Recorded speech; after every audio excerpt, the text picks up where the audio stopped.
कांग्रेस प्रदेश अध्यक्ष जीतू पटवारी आज ग्वालियर के दौरे पर हैं। इस दौरान उन्होंने एक प्रेस कॉन्फ्रेंस में कहा, बीजेपी सरकार संविधान को समाप्त करने की कोशिश कर रही है। संविधान कोई एक दिन में नहीं बनता है, अलग अलग प्रक्रिया होती है।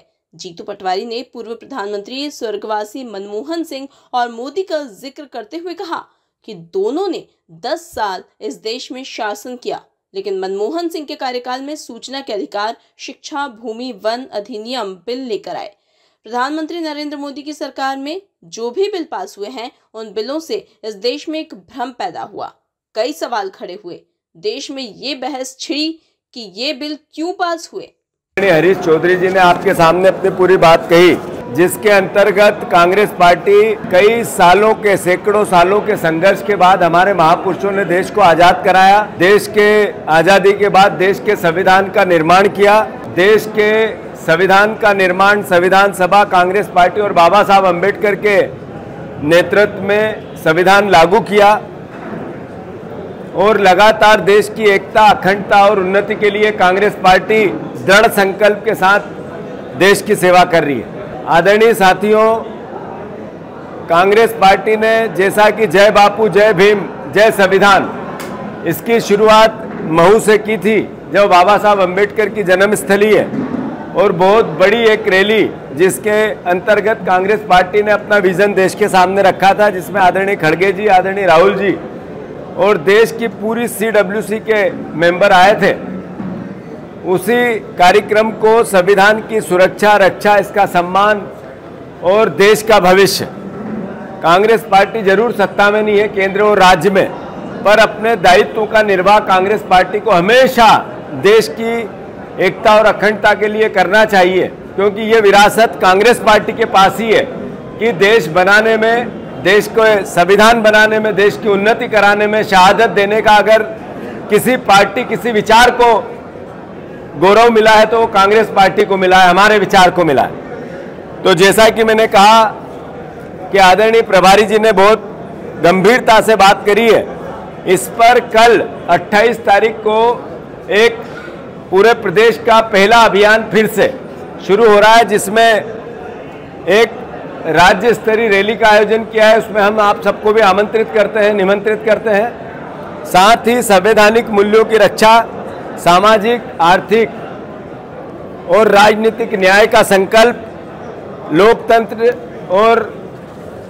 देश की एकता और अखंडता का संकल्प, लोकतंत्र बचाना और देश की एकता और अखंडता का संकल्प, संविधान विरोधी नीतियों का खंडन करना, संविधान विरोधी नीतियां नरेंद्र मोदी की, उससे देश को अवगत कराना,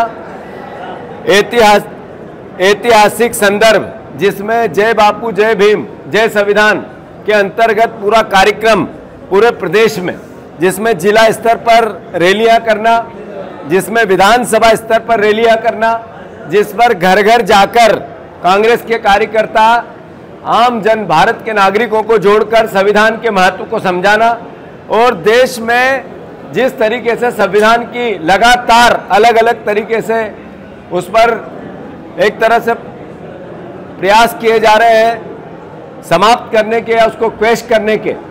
साथियों, संविधान को एक दिन में समाप्त नहीं हो सकता है, अलग अलग प्रक्रियाएं होती हैं। नरेंद्र मोदी जी और कांग्रेस पार्टी, मनमोहन सिंह जी, 10-10 साल दोनों ने शासन किया देश पे।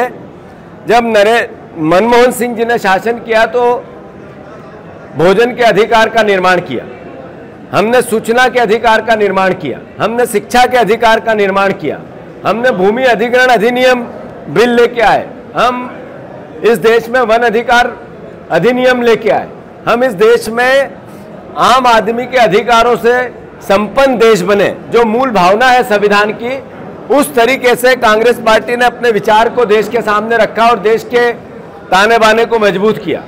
नरेंद्र मोदी जी की जब से 10 साल की सरकार आई है, तो उन्होंने संविधान में जो भी कानून लेके आए, उसमें एक तरह से देश में भ्रम पैदा हुआ, देश में अलग अलग तरीके के सवाल खड़े हुए, देश में ये बहस हुई कि ये कानून क्यों आ रहा है।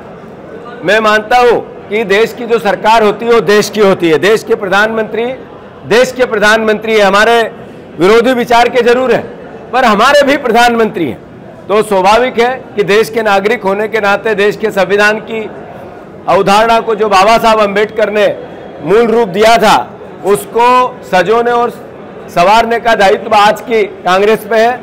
राहुल गांधी जी ने संकल्प लिया है संविधान की रक्षा का, और मैं मानता हूं कि देश का आम नागरिक बाबा साहब अम्बेडकर के बाद अगर देश में सबसे ज्यादा भरोसा करता है संविधान की रक्षा को लेकर, तो राहुल गांधी जी पे करता है। और मैं मानता हूं इस बात को कि जो जातिगत जनगणना की बात भी राहुल गांधी जी कर रहे हैं, तो वो संविधान की मूल भावना इक्विलिटी की, सामाजिक, आर्थिक और राजनीतिक जो समानता की लड़ाई है, वही बात राहुल गांधी जी जातिगत जनगणना के आधार पर करते हैं। तो मैं फिर से आप सबका स्वागत करता हूं और आप सबको आमंत्रित करता हूं कल की रैली में। और कांग्रेस पार्टी दृढ़ संकल्पित है देश के संविधान को बचाने के लिए।